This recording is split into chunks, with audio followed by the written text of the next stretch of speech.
Сайн байцгааны өрхөн мөндөд үзэгчтэй, сайн байцгааны өрхөн мөндөд сонсогчдоо. Захимж подкастын шинэ дугаар эхлэхэд бэлэн болоод байна. За өнөөдөр шар тосны ашиг тусын талаар ярилцахаар Монгол анагаах ухааны олон улсын сургууль зүү төвөнцлийн тэнхимийн багш анагаах ухааны доктор Номын Эрдэнэ өгшийг зочноор өрсөн байгаа. За танд энэ өдрийн мэнд хүргэе. Танд бас энэ өдрийн мэндийг хүргэе. Мөн одоо бидний подкастыг сонсож байгаа бас үзэгчдээ энэ өдрийн халуун мэндийг хүргье. За тэгэхээр өнөөдрийн одоо сэдв маань монголчууд бидэнд маш их ойр бас их сонирхолтой ийм сэдв байгаа. Гэхдээ энэ сэдвийг илүү шинжлэх ухаанд яаж судлагдаад энэ олон оронд бас яаж энэ одоо тосыг хэрэгэлдэг талаар илүү сонирхолтой яриа өрнөх байхаа гэж би бас хувьдаа бодож байна. Тэгээ тантай ярилцах гад ингэж яхад таны хийсэн судалгаануудыг сонирхчихлаа л да. Тэгэхээр та ер нь яг энэ шар тос хэмээх энэ сайхан одоо сэдвтэй энэ сайхан эдээ ундаатай судалгааны ажлаа ер нь яаж холбож эхлэв? Энэ бас судалгаагаа эхлүүлсэн түүхээс тань хаваалцъя гэж бодлоо. Судалгаагаа эхлүүлсэн түүх маань гэхээр ерөнхийдөө би уламжлалт анагаах ухааны эмчилтэй. Тэгээд тэр чиглэлээр 10 гаруй жил ажилласан. Тэгээ 10 гаруй жил ажиллаад ингээд явж хахад одоо орчин үеийн нийгэм маань маш их стресстэй болж эхэлсэн тийм. Гараад бид нар хүмүүс одоо мэдээж стресст өртөхгүй байхын аргагүй. Нийгэм маань ямар болсон бэлээ, орчин үе маань ямар байгаа лээ тий. Тэрнээсээ үндэслээд одоо сэтгэлийн шалтгаантай өвчнүүд бол ихсэн. Тэгээд ялангуяа энэ хүмүүс маань яадаг гэхээр өөрсдөө дур мэдэн одоо зүрхний эмчтэр, эсвэл мэдрэлийн эмчтэр, дотрын эмчтэр ингэж очдог хэрнээ яг одоо шалтгааны нь олоогүй явждаг. Тэгээ эцсүүлд нь тэгэхээр уламжлалын эмчтэр очдог. Тэгэхээр энэ хүмүүсийн гол шалтгаан нь сэтгэлийн өвчний шалтгаан байдаг. Тэгэхээр эртээр үеэсээ бид нар одоо сэтгэлийн өвчнийг уламжлалт анагаах ухаандаар л эмчилж ирсэн. Одоо нөгөө нэг дөрвөн ерөндөг гэж ярьдаг тийм. Эдээ ундаа, явдал мөр, эм заслын аргаар л эмчилж ирсэн түүхтэй байдаг. Тэгэхээр энд хамгийн түгээмэл буюу эдээ ундааны талаас бид нар шар тосыг маш их түлхүү хэрэгжилж ирсэн л дээ. Шар тос маань өөрөө болохоор одоо шин тосны хийг дарах, оюуныг хурцдах болоод дурдлыг тодруулах, элчийг үүсгэх, насыг хурцсах гэд маш олон одоо үйлчлэгээтэй байдаг. Хуучин гэхээр жил үндсэн одоо олон жил хадгалсан, жилээс дээш хадгалсан шар тоснууд өөрөө одоо нөгөө нэг солиорох, умартах гэдэг мартах санах те. За тийм өвчнүүд болоод тархины өвчний үед бол хэрэгжилж ирсэн байдаг. Тэгэхээр энийг бас сонирхож бол түлхүү одоо судлах чиглэлийг бол сонирхож болж судалгаандаа бол ашигласан. Тэгээд тухайн үед ЮНЕСКО-гоос одоо торгоны зам дагах залуу судлаач гээд 2021 онд зарласан л да. Тэгээд тэрэнд яг шар тосны талаар хийж болох одоо яг торгоны зам дагуу бид нар маш олон улс орнууд байгаа шүү дээ тий. Тэгэхээр тэр орнуудын одоо шар тосны хэрэглээ ямар байсан, дээр үедээ одоо үед ямар байна, ижил нь одоо хоорондоо ямар ижил талтай ондоошлол нь юу юм бэ? За тэгээ гаргаж авах технологи нь адилхан юм уу тий. За тэгээд одоо уламжлалт анагаах ухаан болоод одоо орчин үед хүмүүс яаж хэрэглэж байгааг гэдгийг тодруулах зорилгоор би одоо судалгааны төслөө бичээд явуулсан. Тэгээд тэр маань өөрөө тэнцээд 12 судлаачийн нэгээр тодроод одоо энэ төсөлд ажиллаад хэрэгжүүлсэн. Тэгээд энээсээ олбалаад тэгээд өөрийнхөө одоо докторийн судалгааны ажлыг хийж одоо гүйцэтгэсэн байна. Их сонирхолтой сайхан нөгөө шар тос гэж ер нь шар тосоор бид нар ч бас ерөөдийн үгэнд хүртэл явж яадаг шүү дээ тий. Тэгэхээр маш сайхан одоо сэдвэр ийм зүйлээр бас эрдмийн ажлаа эхлүүлээд эрдмийн зэрэгээ хамгаалж бас их сайхан санагдчихээн. Тэгээ бас энэ талаар нь бас давхар баяр хүргэе. Тэгээ яг таны одоо энэ хийгдсэн судалгаан дээр аль орнуудын шар тосны хэрэглээ саяны тэр уламжлалыг одоо харьцуулан судлав.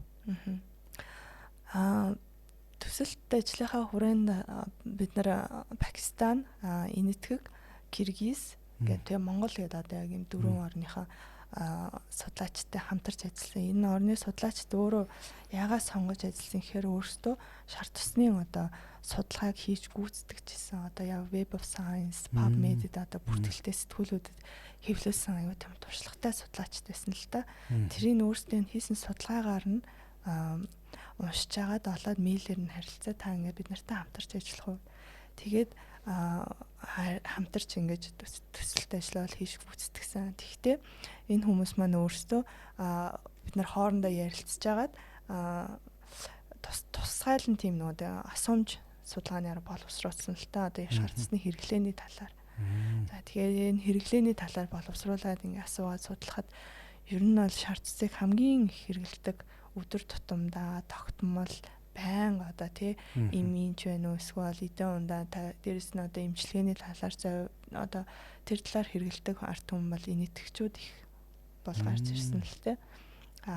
Тэгтээ монголчуудын хувьд бол бас их хэрэгэлдэг. Тэгтээ нөгөө нэг магадгүй бид нар одоо судалгаанд бол 875 хүнийг хамруулсан л та нийтдээ. Гэхдээ нөгөө тухайн үед маань нөгөө ковидын нөхцөл байдалтай жоохон тийм хэцүү нөхцөл байдал байсан учраас өөртөө явж одоо тэгж авах боломжгүй дандаа цахимаар одоо Google формоор хүмүүсээс ингээд судалгаанууд авсан учраас яг тийм зорилтод бүлэглүү очиж чадаагүй болов уу гэж бас бодсон. Гэхдээ одоо манай монголчууд бол шаардлагыг хэрэглэх нь үнэн боловч одоо илүү нэг уламжлалт анаахын талаас бас одоо түлхүү одоо өдөр тутамдаа хэрэглэдэг сонирхолтой байсан л та. Тэгэхээр уламжлалт анаахын их ойлгох юм байна гэсэн тийм дүгнэлтэнд бол хүрсэн байгаа. Яг энтгэг гэхээр би ерөнхийдөө бас ковидоос хойш энтгэг Непалаар одоо ингээл одоо йогийн сургалт, буддийн одоо сургалт номд ингээ явж байгаа байхгүй жилдээ нэг яваад. Тэгээ өвөлдөө нэг явчихад байгаа. Тэнгүүд энтгэгд очингууд яг таны хэлдгээр шарт тусны хэрэглээ маш өндөр байгаад. Өдөр тутмын хүнсэн дээр өглөөний цайнд ингээл юмудаа тавихад одоо би яг сайн санаж л да Нандины гэдэг одоо үйлдвэрийнх нь шарт тус маш гоё амттай. Тэгээд хайрсан бин дээр ингээ гоё шарт тусын түрхэд идэх их гоё одоо амттай байдаг. Тэгэл яг таныг сайн хэлж хахад нэрээ бас яг энтгэгчин болвол халуун одоо бүс нутаг тийм ээ. Тэгэхэд бид нөгөө шарт тусыг хүүтэн сэрүүний авилалт илүү түлхүү иддэг гэж бас ойлгодог шүү дээ. Тэгэхээр энд халуун бүс нутагт байдаг хүмүүс өөрсдөө өдөр тутамдаа их хэрэгэлдэг юм байна гэдэг яг би бас сая таны ярианд донд бас эргцүүлээл бодож байлаа. Тэгэхээр тэр одоо таны судлагдсан улсын хүмүүс маань хэрэглээндээ хэрэглэхдээ ер нь бол ямархуу маягаар хэрэгэлдэг юм бол. За миний мэдхээр бол сая энтгэгчүүд бол өглөөний цайндаа бол шарт тусыг түлхүү хэрэглээддэг. Ийм бас юу байгаад байна. Тэгэхээр бусад орнууд ер нь шарт тусыг хэрэглээндээ яаж хэрэглэж байна? Ерөнхийдөө буддын шашинтай болоод одоо хинду шашны хүмүүс маань шарт тус маань эдэний дээд гэж хэлдэг тий. Тэр тийм утгаараа одоо янз бүрийн одоо баяр ёслол, тэмдэглэлт, үйл ажиллагаа, төрөх үх тий бүхэл одоо зан үйл шашныг болоо шашны босч байсан тий. Тэрэн дээр бол шарт тусыг одоо эдэний дээд хамгийн одоо бидний хүндэлдэг бүтээгдэхүүн гэж үзээд огшин гэж үзээд хэрэгэлдэг. Тэгэхээр энэ Монголд ч байна, одоо хаана энэ итгэгдэж байна, Пакистанд ч мөн адилтгдэг. Тэгээ нэг сонирхолтой зүйлүүдийг дуртахад жишээлх юм бол одоо энэ итгэгт болохоор одоо өдөр тутамдаа шаардцыг ингэж хэрэгжилж штэ тийм. Гэхдээ яадаг вэ гэхээр эмчилгээндээ ялангуяа за хүүхд өвдснөө бид нар шууд одоо цээжинд нь иллэг хийнэ гэдэг юм уу те. Эсвэл таны толгой өвчин толгоондоо ингэж иллэг хий шарт тусыг ерөөсөө байнгын өдөр тутамдаа ингэж яаж хэрэглэх нь бол тэр хүмүүс одоо нөгөө аюурведын анааханаас улбатаагаар одоо тийм одоо мэдлэгтэй болсон гэсэн үг өдөр одоо нөгөө арт хүмүүндээ ингээ улбаалаад ирсэн. Тэгвэл монголчууд маань өөрсдөө мэднэ те. Цайны соёлоороо бид нар ямар агуу хүмүүс илээ те. Одоо цайнда тий самарч хэрэглэн тэгвэл хийцтэй цай хэрэгэлдэг. Цай сайндаа шарт тус самардаг. За мөн тэгээд одоо бидний хэлдэг нөгөө нэг хайлсан, голсон шарт тус гэж нэрлэдэг. Голсон шарт тусын талаар одоо Хувлаан хааны үеийн одоо байсан хөсгөө гэдэг эмч байдаг тийм үү тий. Тэр та мэддэг хүмүүс ч одоо мэддэг тий.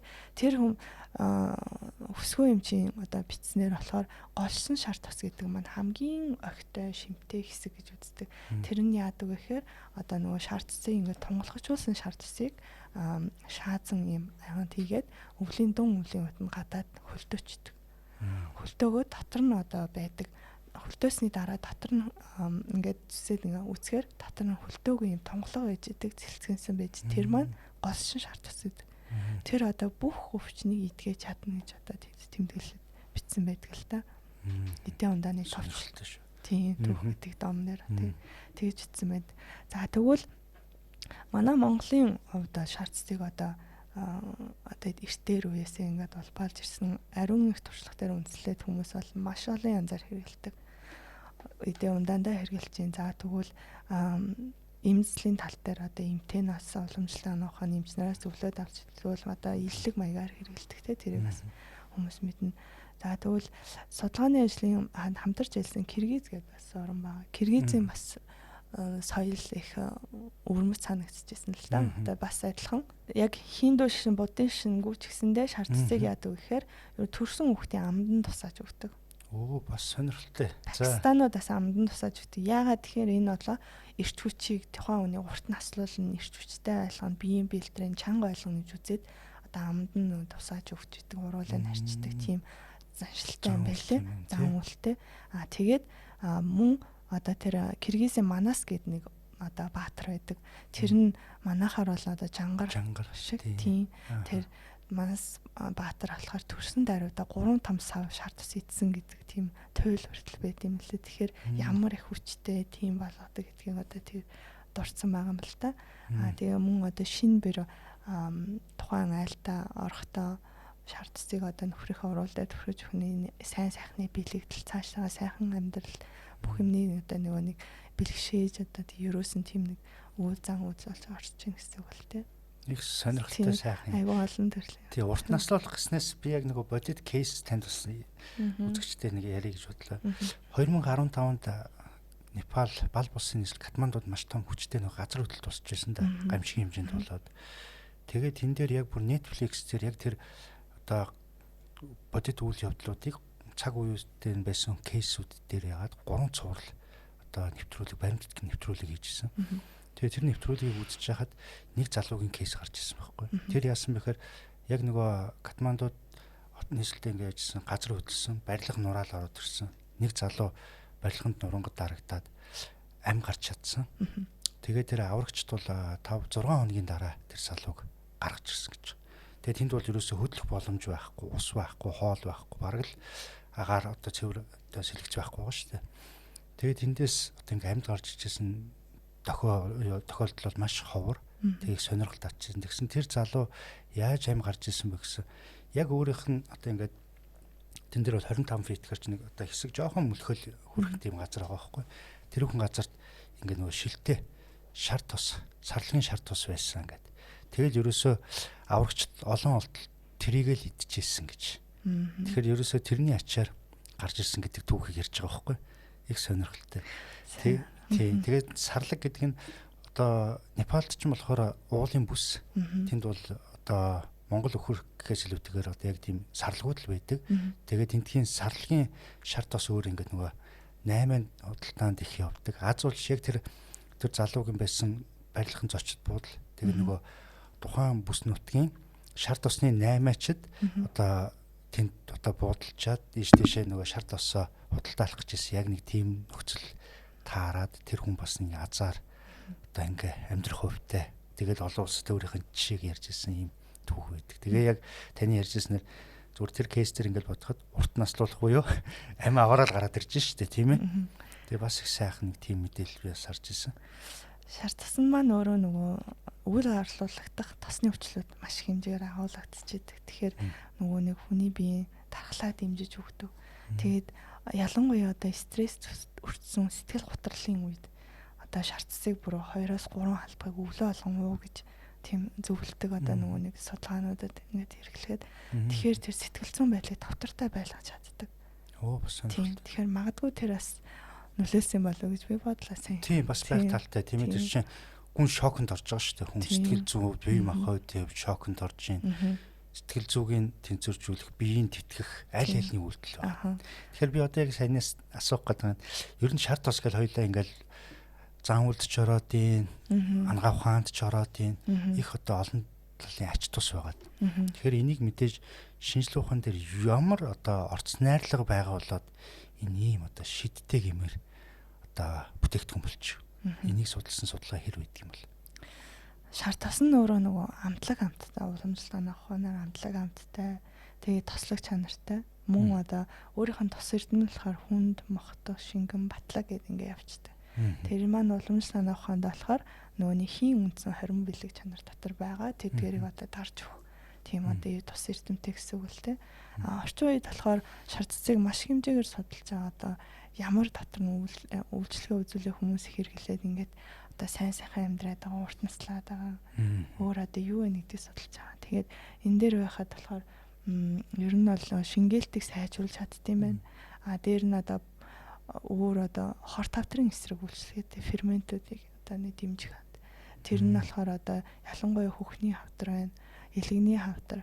Тэгээд бүдүүн гидсний хавтруудад бол тэрнийг эсрэг одоо үйлчлэгээтэй. Мөн одоо нөгөө тархлаа сайжруулах, хоргоожуулах тийм одоо олон төрлийн ичттэй юм л та шаардсан маань өөрөө. Тэгтэл одоо ерөнхийдөө бүтцийн үзэх юм бол шаардсан өөрөө бараг 98-аас 99% нь бол тэр чигтээ тос байдаг. Тийм. Яагаад тэгэхээр сүүн бүтээгдэхүүний маань хамгийн эцсийн боловсруулалт шүү дээ, тийм. Тэгэхээр хамгийн эцсийн боловсруулалтаас гарсан тос. Тэгэхээр тэр маань цэвэр одоо тостой байдаг. Гэхдээ тэрэн дотор агуулгач тосны өвчлүүд гэж байдаг.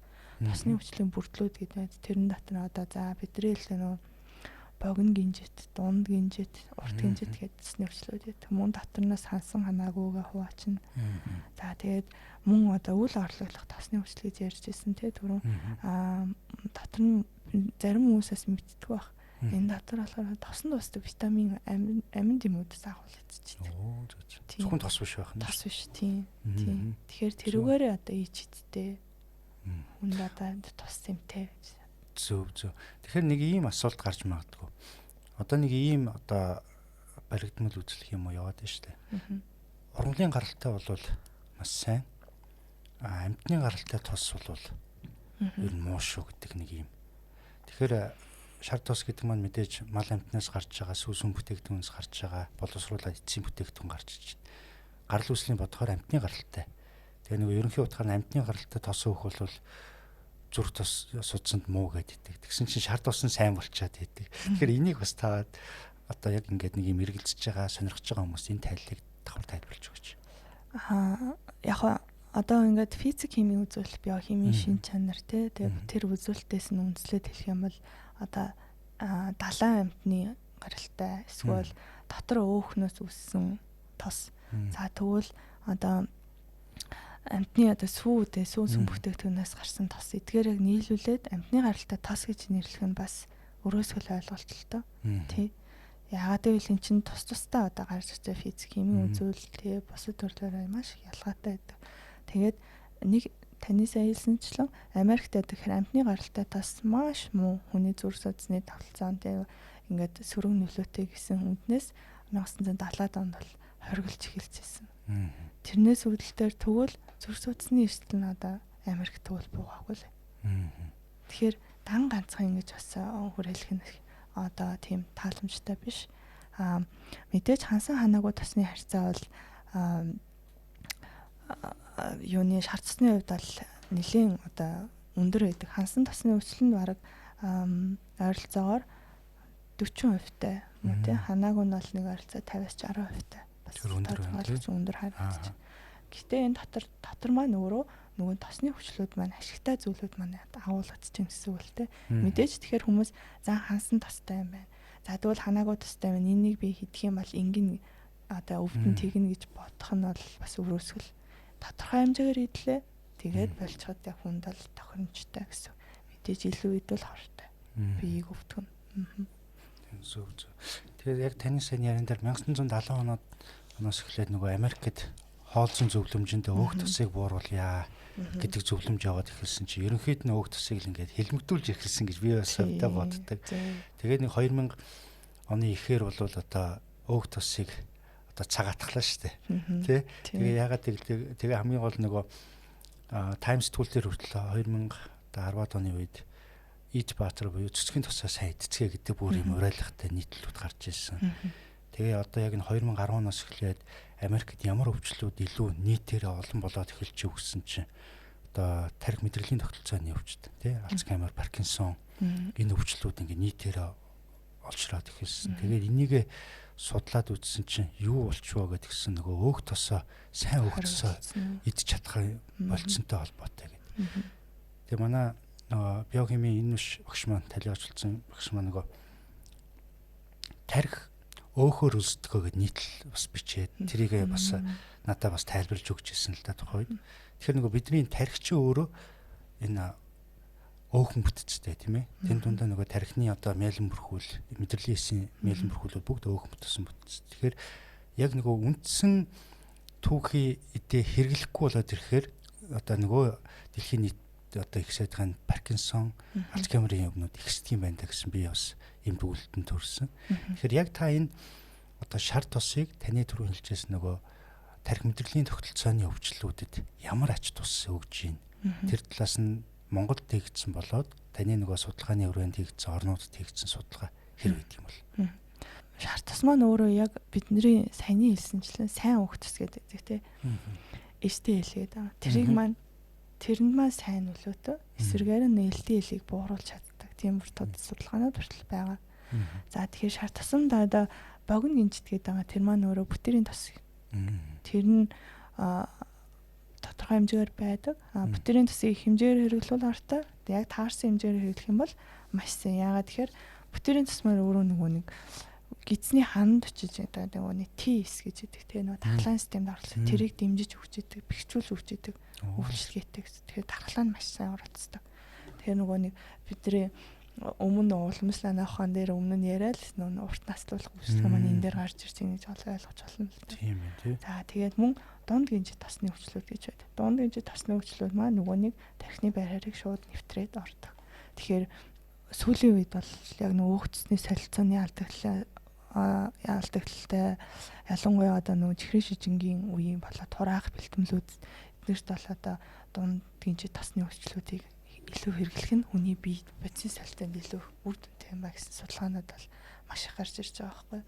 За тэгээд сэтгэц одоо талын зүйлийг хэлэх юм бол ялангуяа одоо бидний одоо нөгөө нэг хүний биед орлуулшгүй зүйл маань урт гинжит тосны өвчлүүд. Эдгээр маань өөрсдөө дутагдаад ирэхээр одоо яг тархины хөгжлийн явцад ирээд дутагдах юм бол шизофрен юм уу эсвэл ADHD анхаарал татна хөгжил хит мэдрэгчтэй өвчин гэдэг чинь тэрийн өвчний удаа суурийг тавьж өгдөг гэсэн томоохон хэмжээний Нидерландын эрдэмтдийн хийсэн судалгаа хүртэл байдаг л та. Тийм. Тэгэхээр бидний одоо судалгааны үр дүнгээс харах юм шар тусанд ялангуяа манай Монголын одоо нөгөө нэг бүх төрлийн одоо бид нар нийтдээ хийсэн 11 төрлийн дээжийг ингээд 5 орноос цуглуулсан. Киргиз, Казахстан, Энэтхэг, Турк, тэгээ Монгол гэдэг ийм орнуудаас цуглуулсан л та. Тэгээ эдгээрээс одоо бод малын ингээд доторх агуулгах тосны өвчлийн бүрлүүд, витамин, одоо амин, одоо эрсүүдийн ингээд бүгдийн ялгаа нь юм бэ гэдгийг судлаад харсан л та. Тэгж яхад яг ингээд манай Монголын ялангуяа гүүний одоо гүү гэж хэлдэг шүү дээ тий гүүний шар тос гэж хэлээд байгаа бид нар тэгтээ энэ болохоор яхаа өөр аргаар соснолтой эслэлтэй аргаар тэгээ энэ болохоор омега 6 нервоны өвчлөлгээд яа мэдрэл одоо булчингийн үйл ажиллагааны дэмжиж өгдөг тэр одоо тосны өвчлөл маш ихээр гарч ирж байгаа. Омега 6-ыг явууламж өндөртэй байх нь тий. Тэгээд 4 жил хадгалсан одоо бидний л өмнө яриадсан жил үндсэн шар тосн одоо тарих мэдрэлийн үйл ажиллагаа солиор хумартахад тустай гэдээ яриад байсан да тэг уламжлалын аханд гэтэл бидний яг 4 жил хадгалсан өхрийн шар туссан тэгвэл бусад дээшнүүдээс нөгөө нэг одоо яг пентатиканы арахитаны бигени гэдгээр тосны өвчлөлт нь алгаалаа гарч ирж байгаа. Олзуурах юмштай байсан. Тэгэхээр нөгөө уламжлалын аханд одоо батлаад өгч. Тийм байна тий. Нөгөө судар номнууд дээр олон зууны өмнөөс бичээд ингэдэг шүү, тэгдэг шүү, ингэж хэрэглээрэ гэдсэн зүйлүүдийг энэ цаг үед яг одоо нүдэнд үзэгдэж одоо гарт баригддаг шинжлэх ухааны арга аргачлаар нь үзээд эхлэнгүүт яг л тулж ийн гэсэн үг шүү дээ юм. Тэгэхээр яг хэрэглээ тал дээр одоо энэ судалгаануудыг хараад үзэхэд шар тосныг хадгалах тусмаа илүү ашиг чанар нь өндөрсөд байна. Зөв үү? Зөв. Тэгвэл энийг хадгалахдаа бас ямар гормоор нь хадгалах нь зөв байдаг вэ? Одоо нөгөө олон судалгаанууд бас байдаг л та. Одоо өхөр болоод сарлын тосны өвчнөд харьцуулсан тэм судалгаанууд хийгдчихсэн. Тэгээ бид нар энэ дээр болохоор одоо дотор нь байдаг тосны өвчнө ямар ялгаатай юм бэ гэд хийгээд үзчихсэн. Тэгээ бид нар судалгаанда зөвлөгөө авахаар одоо тэр технологийн их сургуулийн профессор Наран Гэрэл профессорыг бол ураад бид нар судалгаандаас оруулсан. Судалгаанд юу үзүүлээд бид нар илүү ингээд тодруулж чадах юм бэ? Дотор найрлагыг илүү их ингээд ялгаж залгах гэдэг хүртэл нэлээд нарийн одоо төлөвлөгөөтэй боловсруулсан л та. Зарим эрдэмтдийн судалгаагаар болохоор хасах 4 градусаас доошо байх юм бол одоо шинж чанар нь өөрчлөгдөхгүй байна гэж үзээд байгаа. Хасах 4-өөс. За. Тэгтэл бидний одоо дээр үед яаж хадгалдаг вэ? Тийм Монголоос чинь үүсэн савн дотор хийгээд таглаад гэрийнхаа сэрүүн газар явж хадгалцдаг тийм.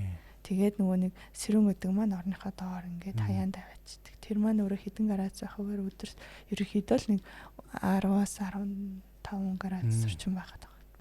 Тэгэхээр гол нь хадгалалтын горим маань ууршуулахгүйгээр тосны өөрчлөлт нь өөрөө зарим нь бас уурших шин чанар. Тэгэхээр ууршуулаад амт чанар өөрчлөлтөө эсрэлтэд оруулахгүй тулд агаар л оруулахгүй байх шаардлагатай. Зөв. Агаар орохгүй байхад л градус бол нэг тийм чухал нөлөөтэй биш байх нь. Одоо эсрэлтээ явахгүй байх нь чухал байх нь тийм ээ. Бидний өмнөх судалгаан дээр саяны эдгээр одоо дээжүүдийг бол Дрездений Германы холбооны бүгд найрамдах Германсын Дрездений их сургууль руу явуулжсэн. Энэ өмнөх одоо бас маш олон дээжнүүдийг Казахстаны одоо Алматы Technological University гэж тийш нь бас олон дээжнүүдийг явуулсан. Тэрэн дээр бүр 10 жил хадгалсан шар тасыг хүртэл олж чадсан. Оо ямар гоё. Тийм. Яаж хадгалсан бэ? Тэрийг шилэн савнд хийгээд тэгээд хадгалахдаа шилэн савнд хийгээд хөлдөгчин тэгээд өргөцсөн. Тэгээд тэрийг бүр миний одоо сайн манай найз байдаг л та тэр маань өөрөө докторант тэгээд би найзтай хэлсэн чи найз нь олж чадна гэд тэгээд надад бүр яг олж өгчээсэн л та тийм гоё тохиолдол. Айгүй бол ер нь ингээд дээж цуглуулах эндээс олоход тэгээд туслаагүй хүн байхгүй маш олон хүмүүсийн дэмжлэг тусалцаагаар энэ бүгдийг хийж чадчихсан. Тийм шүү. Тэгэхээр одоо яг энийг үзэж байгаа хүмүүс маань одоо хөрөгчөнтэй хийгээд олон жил болсон шар тос байх юм бол эмч чанар нь илүү сайжирч байгаа шүү. Тэрийг хайж болохгүй байх нь шүү тий. Манайхан ч бид нар одоо шингэн алт гэдэг шүү. Алтан дээр ингээл хадгалаад ингэсэн үг шүү. Тий. Та түрүү яриан дундаа тэгжээлээ л нөгөө тарих мэдрэлийн хөгжлийн явцдаа өөх тосон бүтцээ аваагүй болвол олон өвчний суурь болно гэдэг тийм ээ. Тэгэхээр нөгөө одоо хүүхдийн тархины хөгжил бол 5 хүртэлх насндаа нийт бүтцийн 90% олчлоо гэж үздэг шүү дээ тийм ээ. Тэгээ эргээл ингээд бодож байхад монголчуудын уламжилт юу гэж вэхээр одоо хүүл үеэс нэгсүүлээд сүүлний өөх тэгээ уург сүүлийг хөвлждөг байсан тийм ээ. Уург сүүлийг бид нар сайн мэдэн шүү дээ. Сар шиний баярууд дээр ингээд таслаханы хэмд ингээл сайхан тос нь өөрөө ялгараад доор нь ингээд дийс тавг тавьсан байдаг шүү дээ тийм ээ. Тэр чинь бол өөрөө ханаагүй тосны агуулмж өндөртэй гэлтгээд байгаа шүү дээ.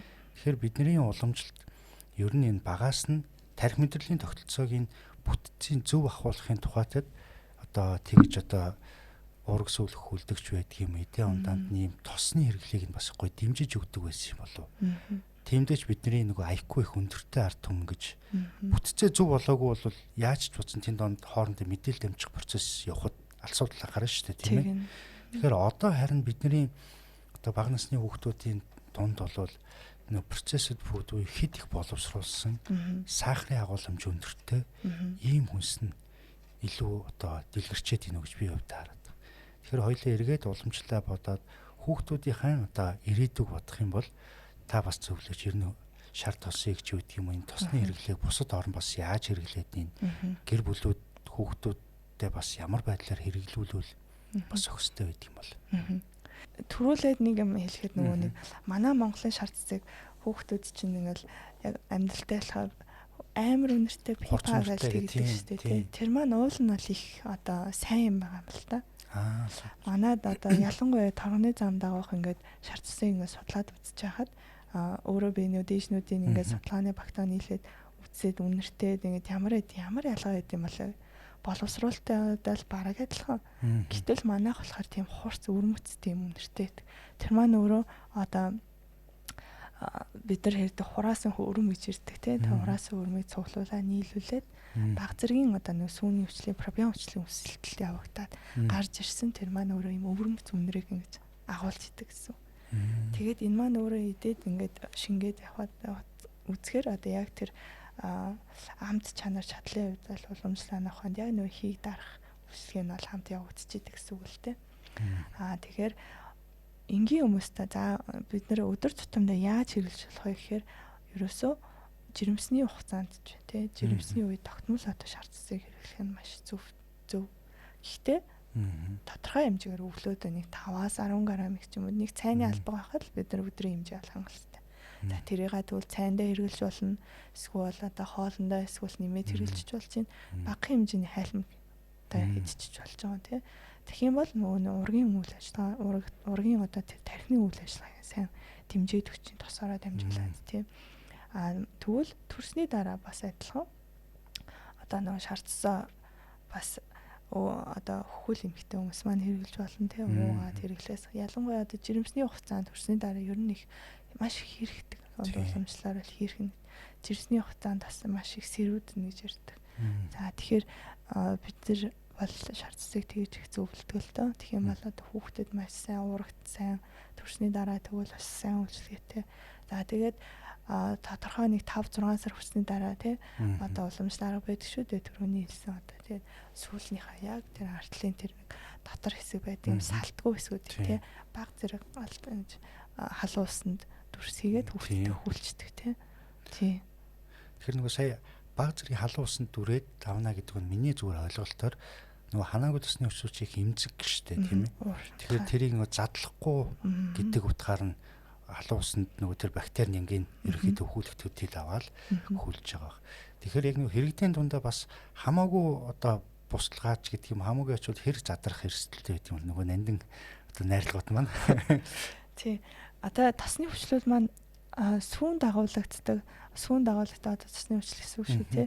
Тэр маань өөрөө одоо сүүний дотор иммус маягаар юм одоо бөмбөлөг маягаар ингээд нүдэнд үзэгдэхгүй ингээд хөвчидэг гэсэн.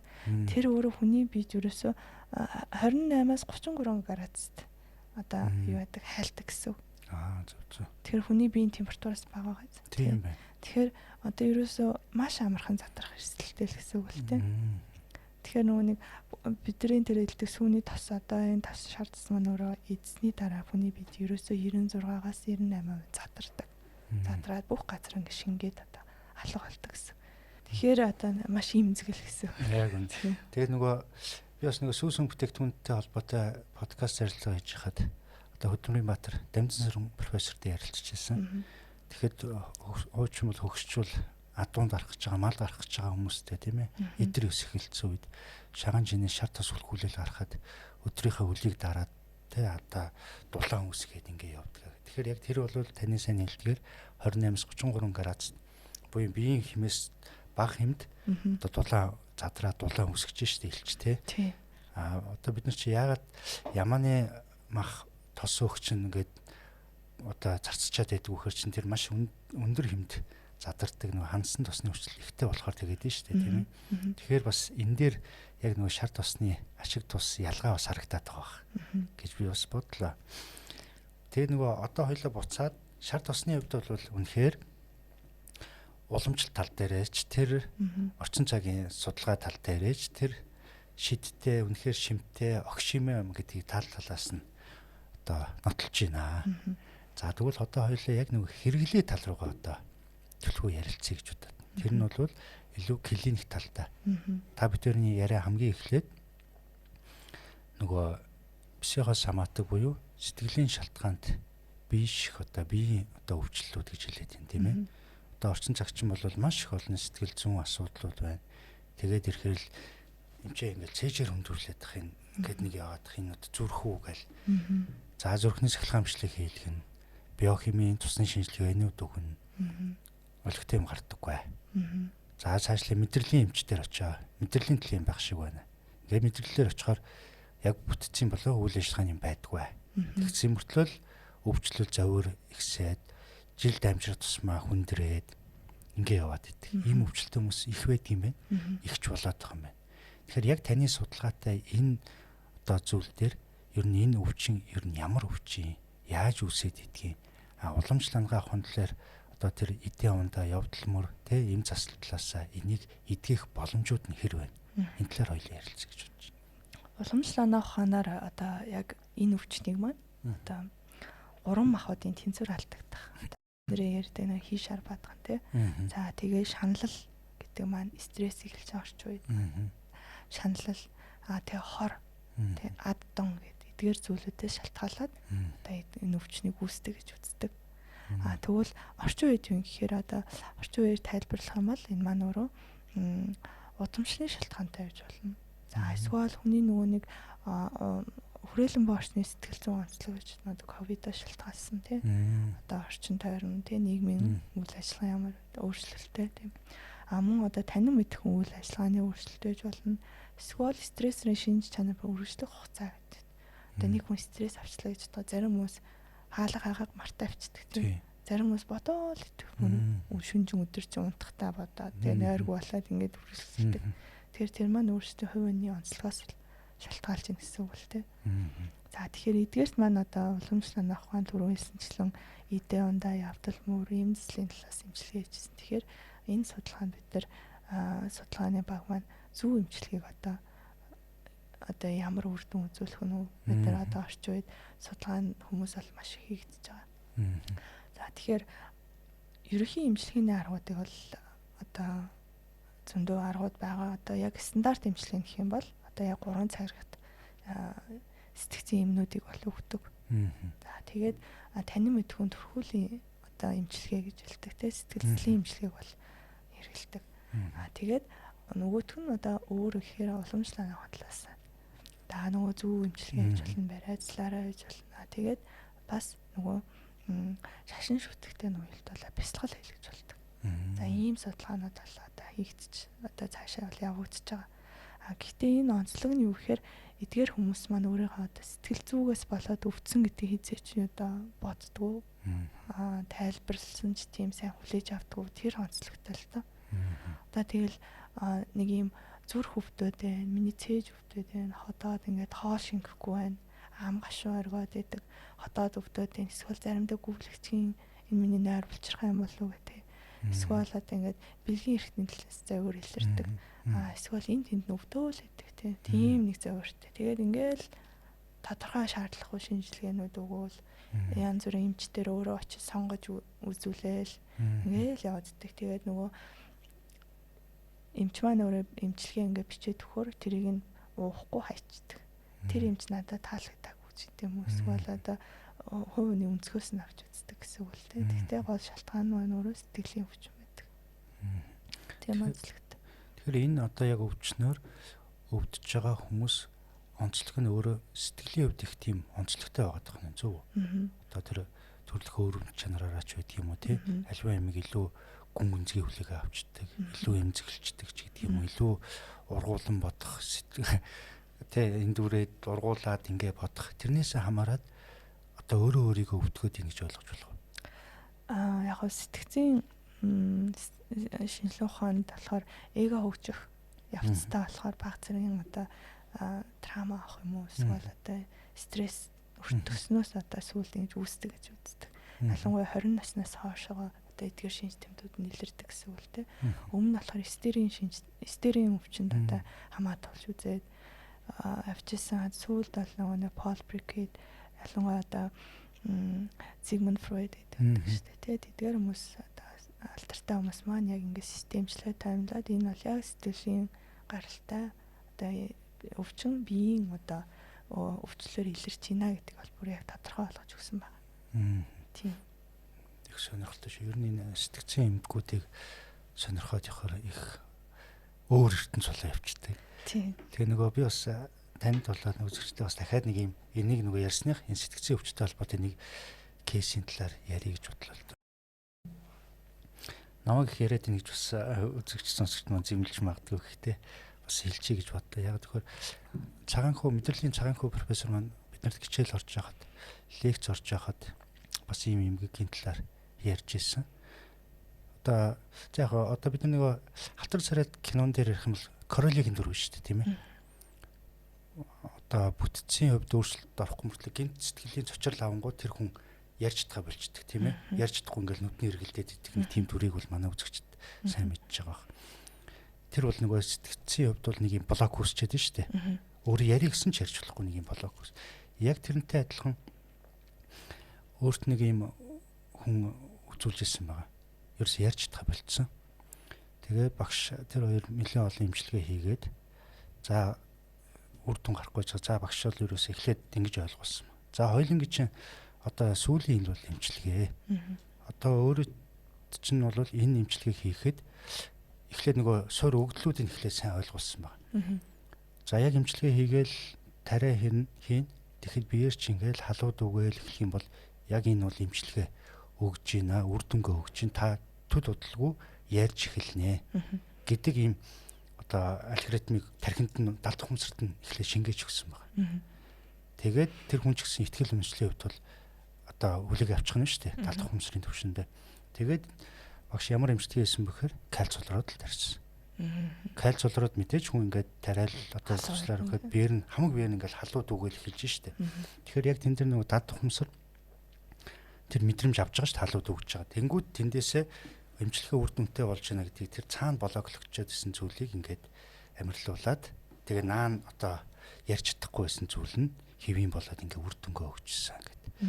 Ингээд яг энтэй ярих юм бол энэ сэтгцэн эмгэгүүд бол их сонин итгэхэд нэг бодлын маш хурдан онсын тайлж чадахгүй бол маш их хэцүү ийм эмгэгүүд байдаг. Тэгээ хамгийн одоо гайхалтай нь уламжлал авахын дээр энэ эмгэгүүдийг маш их өргөн цар хүрээнд авч үзсэн байдаг шүү дээ, тийм ээ. Тэгэхээр яг саяны кейстэй холбоотой таны судалгаатай одоо хийжсэн зүйлүүдтэй холбоотой бас яг үзэгч сонсогчд маань одоо нэрээ одоо юу гэдэм дээ зөвлөмж болохоор ч гэдэг юм уу. Нэрээ ийм бас байж болдго юм биш үү? Ингэвэл ийм сайн байдаг юм байж гэдэг юм уу? Тэр талаас та өөр тохиолж исэн тийм тохиолч гэдэг юм уу? Кейс байвал бас хуваалцвал. Энэ одоо талын өвчин маань одоо бишиг гэдэг байгаа тийм. Энэ маань өөрөө одоо түрүүн хэлсэнчлэн дөрвөн бүлэг одоо яг тийм тодорхой өвддөг газрууд их байдаг. За тэгэхээр өвдөд ингээд удаан яваад ирэхээр хүмүүс өөр ингээд давхараа сэтгэл готрал, сэтгэл төвшөлт ордог. Тэгээ ноёлагт бодол албатмал үлийн юм гэж хэлдэг. Тэгээд байнгын нэг юм шаналгаатай юм бодоод яваад идэх. Тэгээ сэтгэл готролд орчдөг. Тэгэхээр нөгөө сэтгэл готролд орохоор яадаг лээ тий. Зүгээр нэг босоод шүдэ угаахад хүртэл маш их энерги зарцуулдаг. Тэгээ бүр ядардаг тий ингээд хөдөлгөөс бүр юм нэг хэцүү болдог тий. Тэгээд за тийм хүмүүс ирж исэн. Тэгээд зөв эмчилгээ болохоор уламжлал аваханд бол маш их том хүрээний одоо шинжлэх ухаан гэж явдаг тий. Тэрэн дээр маань хаан сэтгэлийг эмчлэх нь чухал. Гэтэл хаан сэтгэлийг ингээд эмчлэх гэхээр бас зарим энэ өвчин өөр их онцлогтой хүлээж авахгүй байх магадaltaй байдаг л та. Тэгэхээр шуудаар одоо нөгөө нэг зөв эмчилгээ маань өөрөө тодорхой сүгүүдэд цочроогоод хөдөлгөөн төхөөр нөгөө тархин дээр идэг нейротрансмиттеруудыг өдөөж өгдөг гэсэн. Тэгээд ингээд өөр ингээд ус толгоо зугаахгүй бүр нэг ядарсан ингээд орж ирээд хүн ихтэл зүгээ тавилаа нилээ ингээд байж байгаа 20 минутын дараа ингээд авдаг л та. Тэгээд нойргоо болцсон ч байна тийм үсэд. Тэгээ маргааш за нөө 2 өдрийн дараанаас инээц орж ирдэг. Хүү юм чи гадаа нартай байгаа мүү гэд 100 байсан байхгүй. Тийм байна уу гэдгсэн чинь хэд хоног чинь бүүдгэр аваадсан өнөөдөр харин гинт нартай болчлоо шүү гэж ярьжсэн л та. Тэгэхээр тэр хүнд маш сайн одоо тий орчныг яаж харж ийн гэдэг маань огцон мөрт нь мэдгдсэн байгаа байхгүй. Ерөөсөө тийм байнгын бүрхэг тийм байсан. Тийм мэдрэмж байна. Тий нартай байсан ч өөрт нь мэдрэмжин тэгж хүлээж аваадсан юм шүү дээ. Тий тэгээ инээцэн одоо устсандаа орцсон сайхан бие хагаа сайхан авч байгаа. Дээрэс нь гадаа их нартай гоё штэ гадаа их зорж ирж байгаа. Тэгэхээр нөгөө нэг тархинд маань яаж нөлөөлж ийн яаж одоо имчилгээ үзүүлсэн гэдэг нь бол харагдсан гэж бодож байна. Тэг яг үнэ. Тэгээ одоо яг бас нөгөө зөв имчилгээгээ одоо шарт тостойгоо холбоод явал яг юм барайцлууд байгаа шүү дээ тийм ээ. Одоо уламжлал дээр 10-аатай шарт тусан барайч гэдэг юм уу. Ийм барайцлын юмнууд бас яг энэ одоо хүний тамирыг оруулах тий сэтгэлийг одоо тогтун болгоход ер нь хэр нөлөөтэй байдаг. Ер нь одоо насны хувьд за барайцлыг ингээд шарт тусаар хийлгэлээхэд одоо хориглох заалт эсвэл хориглодог нас ч гэдэг юм уу. Тиймнүүд ер нь хэр байна.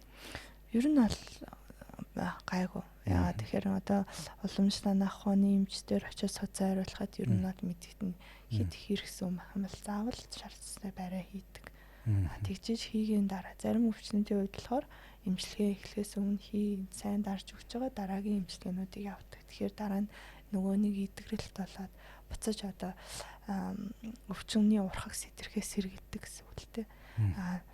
тэрнээс гадна хамгийн одоо зөвлөх нэг зүйл нь болохоор шаардстай өдөр болгон хэрэглэх боломжтой нэг юм цагаан гаргалга гэж байдаг. Манай Монгол өмсөл манай ухаанд хэрэглэдэг. Цагаан гаргалах дөрөв шаардаас ордог. За цагаан гаргалах нь яадаг гэхээр одоо хүний биеийн гадна одоо арьс булчин яс махан шингэсэн цул сав эргэтнүүдэд дотор хийж ирдэг тий. Тэгээ амберч тэрүүтэй 5 зүйлийн одоо тэгээ нууц цээж бүх завсрын хийнүүдэд хамгийн сайн үйлчлэгээтэй нь цагаан гаргал лантав гэдэг дээр үед эртний суудар бичигдсэн байдаг. Энийг бид нэр өдөр тутамдаа ихт маш амарх. Та зөвлөгөөг нь жорын зааж өгч. Ерөөсөө нэг юм уу хоёр албаа. Жижиг цайны албаар сайн шар цэцэг баг зэрэг хайлтдаг штэ тий. Та тэгж байгаа дээр нь нэг том амны албаар нөгөө 10 гурлаа гэдэг. Баг зэрэг хуурна. Тэгэхээр ингээд нэг уур савсдагтай тий. Тэгээд ирэхээр нэг юм аяга сүү хийчдэг. Сүүгээд нөгөөтэй ингээд зөөлөн алдаа буцалгаад нөгөө багсарсан шардтай багсарсан аргаа заддаад ингээд зөөлөн буцалгана. Тэгэхээр нэг өтгөө юм нэг гоё юм нэг болоод ирж штэ тий. Тэгэхээр тал цайны албаа. Тэрнээс баг үжилнэ. Жамц давс. Тэгээд цагаан гайч тал бас тал цайны албаа. Тэгээд ингээд орой нэг 6 цагаас хойш уухад орой хоол идэлтгүй угаасаа тийм үеиг тийм хийн цагуудаар уучих юм бол бүр сайн тий. Бүр сайн тийм. Тэгээд уухад бол одоо яг тэр бүх биеийн тархсан хий өвчнийг бол маш сайн өдөр тутамдаа хэрэглэх гэсэн үг л тий.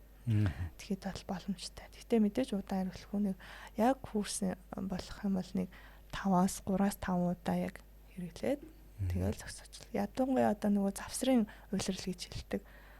Тэр улирлуудад хэрэглэхэд бол боломжтой. Яг нэг өдөр солигдож байгаа үед тийм. Маш сайхан зөвлөгөө байна. Тэгээ одоо ингээ хоёулын яриан донд хийл гэд яриглаа. За монголчуудын дунд бол хий солиотой энэ хийрхэд тийм ингээл хавар болохоор хий нөдөлчж гээл юмуд их явдаг. Зарим хүмүүс болохоор би таньс юу гэж асахгүй нэг хий гэдгийг л илүү тодруулж асуух гэдэг юм л. Зарим хүмүүс жоохон эндүрч удаад тийм болоо гэж би боддог. Дээшээ би гэхрүүлээд энэ доошоо онгуулад энэ би өстө хийтчлээ гэдэг.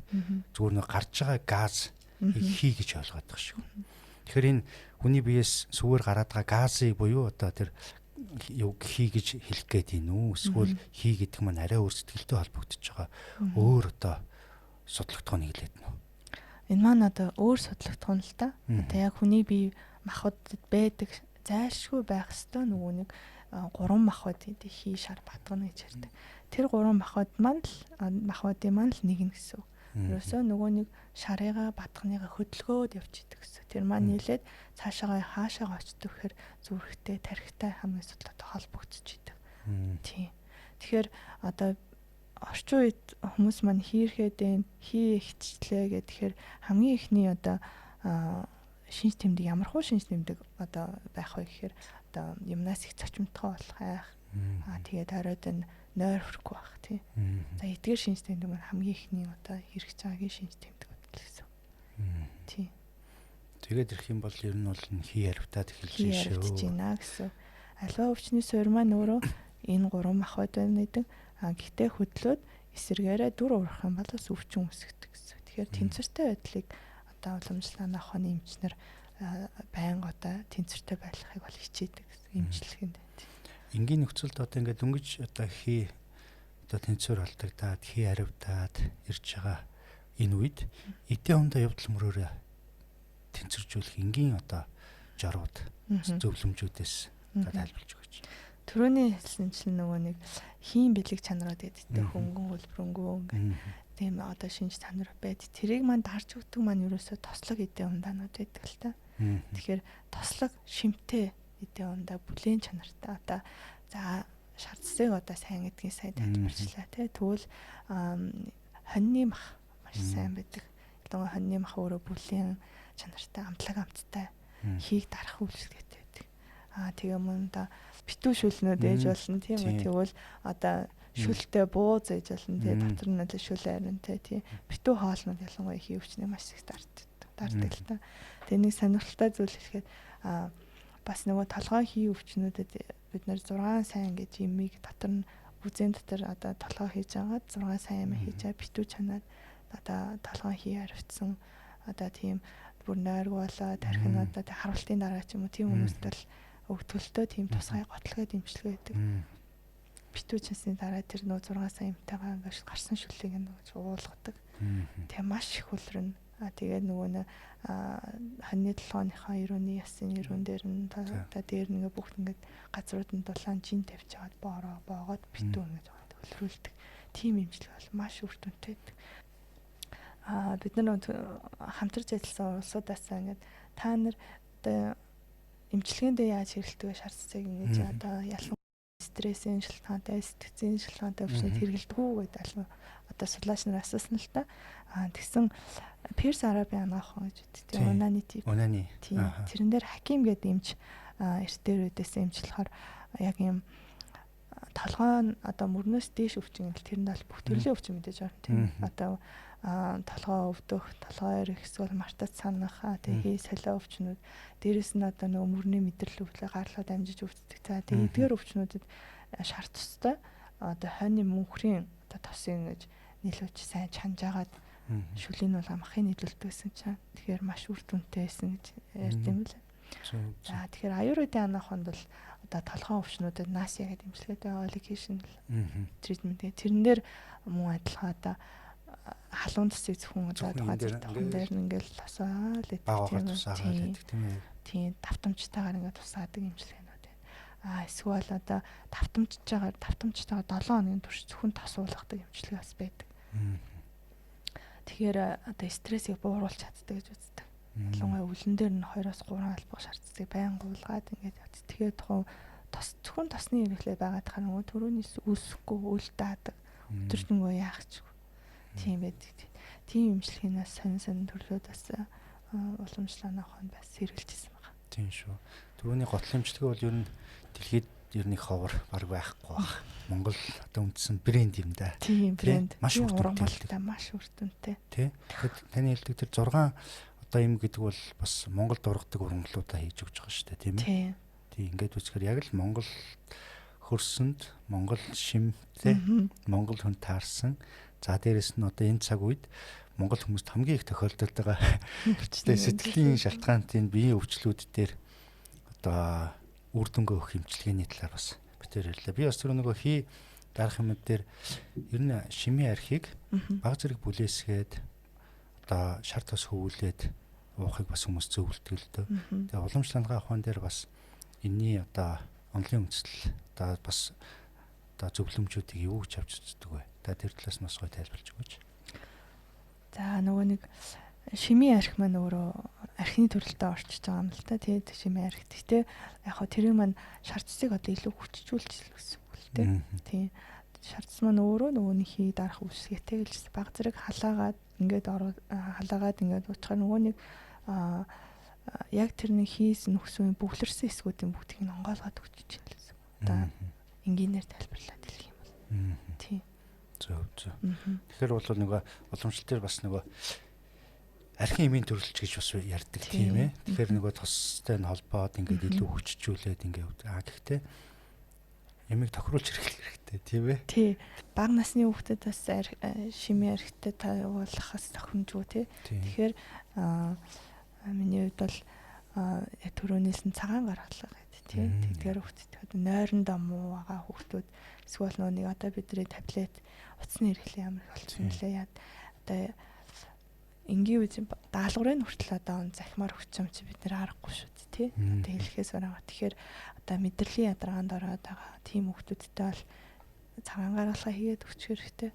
Тэгээд дээрэс нэмээд сайхан усанд орсныхан дараа тийм шар цэцтэй илэлэг хийгээл халаагаад өгчих хэрэгтэй. Ялангуяа нурууны артлын одоо тэр одоо мэдрэл дамжуулдаг тэр олцсуудыг халтал нь ингээ сайхан үрээд тий.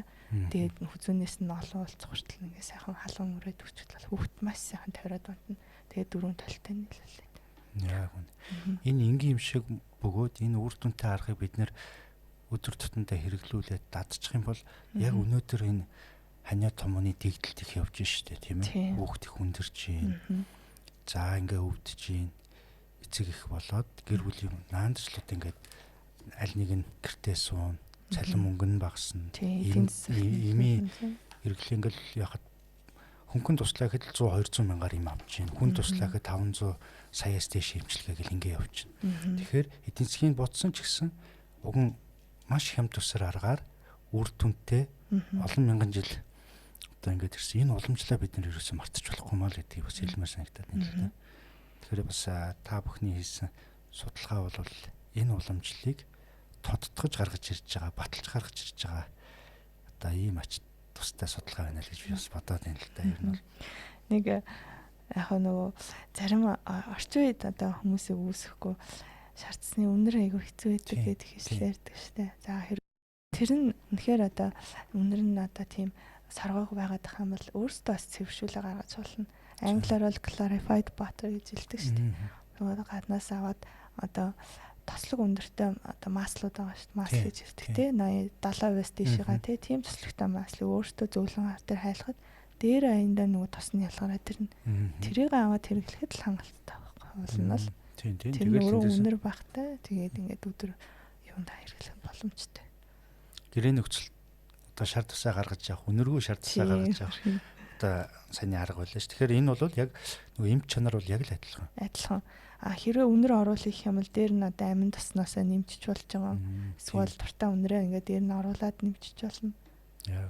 Янз бүрийн байдлаар харгалж байна. Өөртөө хэрэг хүсгэл юм бол өөрчлөөд ингээд өдөр тутмын хэрэглэхэд асуудал байхгүй. Нөгөө витамин мэрцүүдийн тухай нэмж хэлэхэд дотор нь одоо тосон дуустдаг гэдэг айгүй олон төрлийн одоо юунууд тодорхойлсон гэсэн тийм тэрэндээ А амин, бета каротин, Е, фосфор, эрсүүдээс фосфор, тэгээ кальц, кали зэргүүд бол бид нар бол тодорхойлсон л тоо. Тэгээд ялангуяа одоо Монгол сарлагын шаардсанд одоо А амин дэм тэгээд бас адилхан нөө Е амин дэмүүд бол айгүй өндөр гарч ирсэн. Дотор нь бусад одоо дээжнүүдээс баг бод мал юм болоод бусад орнуудын дээжнүүдээс тэгээд кали, фосфорын агуулмжаар Монгол ингэнийх бол илүү байсан л та. Тийм. Тэднээс. Тэгээд Монгол ингэний болоод сарлагын шаардсан маань одоо ер нь бол бусад дээжнээс хамгийн онцлогтой. Юундаа байна? Тэр магадгүй одоо нөгөө нэг өөрсдөө амтны онцлог байж магадгүй байна. Тэгээ ингэнийх болохоор эн чинь нөгөө дулаан механизм биш одоо эсрэлтийн аргаар гаргаж авч байгаа учраас нөгөө нэг ханаагүй цэсний хүчил маш их араа бусад дээжнээс илүү байсан л та. Тэгэхээр ханаагүй цэсний хүчил их багтсан хүний бид маш сайн байдаг тий. Тэгэхээр тэр талаараа бас гаргаж авах арга нь арай өөр өссөн юм шиг магадгүй. Тэгээд одоо нөгөө 4 жил хадгалсан гэдсэн тий удаан жил хадгалсан шаардсандаа бусад дээжнээсээ илүү нөгөө нэг зүрхний бодисын солилцоо дэмжих, урт наслуулах, дархлаа, илгэний үйл ажиллагаа одоо эрүүл ойл ажиллагаа дэмжиж өгөх нөө пентатиконы хүчлээ. Тэр нь арай илүү гэж чадчихсан. Тийм мөн одоо тархины бор гадараад нөлөөлөд тэгээд альцгеймерийн өвчнөөс өлсөн сэргийлдэг. Тэр тосны хүчил болоос илүү байсан. Тэгэхээр нөгөө нэг умартах гэж хэлээд байна л да. Тийм мартах өвчний урьдчилан сэргийлж чадаад байгаа гэсэн.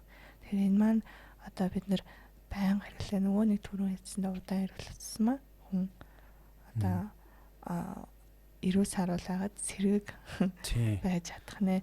Одоо хөдөөний настайчууд маань ингээд ямар сайхан сэрэг оюун ухаантай настан бэ гэж хэлдэг ш. Тэр хүмүүсийн өөрсдөө идэ ундаа сонсохоор өглөөдөө нэг шар тустай хайлмыг идчихдгээ баян гэж ирдэг. Тэр маань тэгэхээр ингэж нөлөөлж ийнө л гэж бодод таамаглал. Бас яг тийм шүү. Нөгөө настай ламнар бас тий.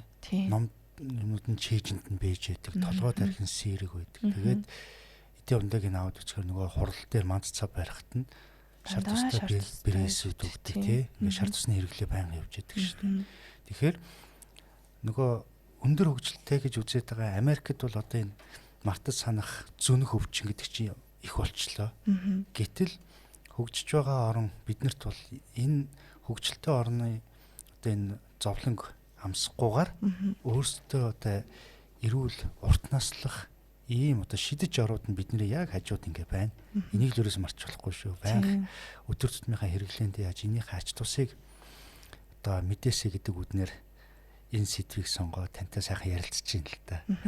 Нөгөө нэг юм нэмж хэлэхэд ЮНЕСКОгийн тэр торгоны зам төсөл дээр бид нар төсөлт орнуудаас сүүлийн 30 жилийн датагийн цуглуулсан л та нөгөө нэр тэмцдээсээ.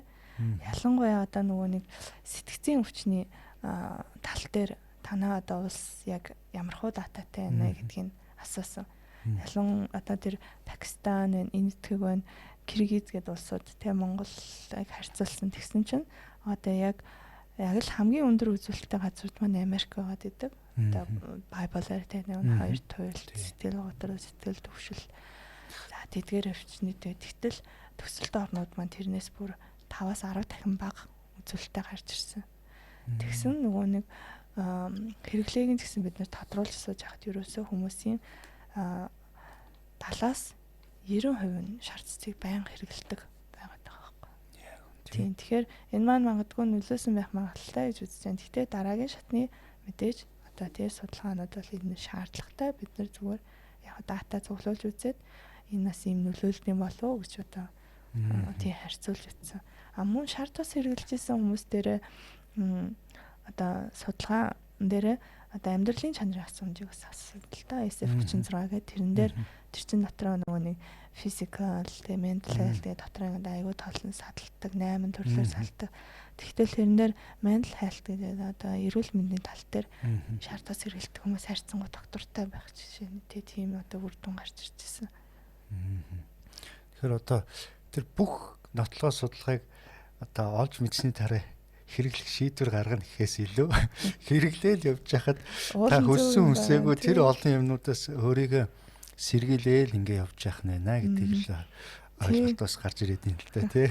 Хүмүүс айгүй олон одоо хугацааны турш олон талаас нь юм байгаа шүү гэдгийг одоо уламжлалаа ухаанд маань бүр бичигдсэн олон мянган жилийн бичигдсэн одоо ном байж гэн тий сутар номууд байж гэн. Одоо дараагийн ингээ судлаач нар хийсэн судалгаанууд хүртэл байна. Тэгэхээр хүмүүс маань одоо хэрэглэх нь маш зөв шүү гэж хэлээ тийм. Зөв тийм. Яг тэгээд өнөөдөр битүүрийн ярилцлага бол мэдээж бидний уламжлалт эдийн ундаа малын маань одоо огшим, шар тус за энийг маань уламжлалгаа ухаанд олон мянган жил одоо эдийн ундаа болоод эмчилгээ эм засал хэрэгжилж ирсэн хүүхдүүхээс за орчин цагийн үедээ хийгдэж байгаа судалгаа хамгийн гол онцлог нь торгоны зам дагуух орнуудтай холбосон судалгааны талаар их өргөн цаар хүрээнд сонирхолтой за дээрэс нь одоо энгийн бөгөөд үр дүнтэй жоруудыг бас тайлбарлаж өгсөн гоё сонирхолтой ярилцлага боллоо гэж би хувьдаа дүгнэж байна. Тэгээ магадгүй миний бас асууж амжаагүй таны судалгаанууд дээр бас их гоё онцлог гарч ирсэн тийм зүйлүүдээс байх юм бол төгсгөлийн хормыг бас танд үлдээж байна. Шар тус маань өөрөө дотроо одоо бог бод малын ингээд хоорондоо хялгаатай одоо уламжлалын содроо бичснээр за хонь үхрийн шар тус маань өөрөө болохоор сэрүүн чанартай гэж үздэг. Тэгээ сарлаг хоньны болохоор хүүтэн хийг арилгадаг гэж үздэг бол хайныг нь болохоор тэгш. За тэгээд үнэ маань бол өөрөө бас сэрүүн учраас хий халууныг арь тон гэдэг. Гэхдээ нийтлэг бол хэрэгэлдэг нь бид нар үхрийн шар тусыг бол өдөр тутамдаа хэрэглэх нь илүү тохиромжтой гэж үзэж байгаа. Тэгээд зөвлөмжийн хувьд хэлэхэд бол 5-аас 10 грамм, за хэтэрлэгт 15 граммыг л өдөртөө хэрэглэхэд цайндаа, хоолндоо хэрэглэхэд бол боломжтой. Тэрнээс илүү бол одоо зохимжгүй гэдгийг л одоо эцэстэн зөвлөе да. Их гой зөвлөмжлээ. Хэрэглэхдээ 5-аас 10 грамм тэгээ өдөр тутамдаа үхрийн шар тусаа хэрэглэх нь хамгийн зөвхөстэй. Та битүүрийн сайн ярьсан бүх зүйлүүдийг базаад явахад л эцэн үндэ. Үхэр бол хайна шар тус тий. Сарлаг шүү тий. За ингээд бидний урилгыг хүлээж аваад үнэтэй цаг цаваа зарцуулаад хийсэн судалгааны ажлынхаа үр дүнгээс хуваалцсан. Одоо Намэрдэн судлаачтай маш их баярлалаа. Тэгээ таны судалгааны ажил, докторийн ажил шар тос юм ийм сайхан одоо бэлэгдэлтэй сэдвэр эхэлсэн. Тэгээ цаашаачдын бас судалгааны ажил, эрдмийн ажлууд нь өндрөөс өндөр амжилтыг шар тос мэт өрөөё. Маш их баярлалаа. Та бүхнээс одоо ажилдаас өндрөөс өндрийг амжилт хүсье. Олон хүнд одоо ингэ сайн гэгэрхлэх үйл ажиллагаа явуулдагт нь их талархаж явдаг шүү. За баярлалаа. Захим эмч подкастын шар тусаар хийсэн дугаар энд хүрээд өндөрлөж байна. Дараагийн дугаараар уулзлаа. Түр баяртай.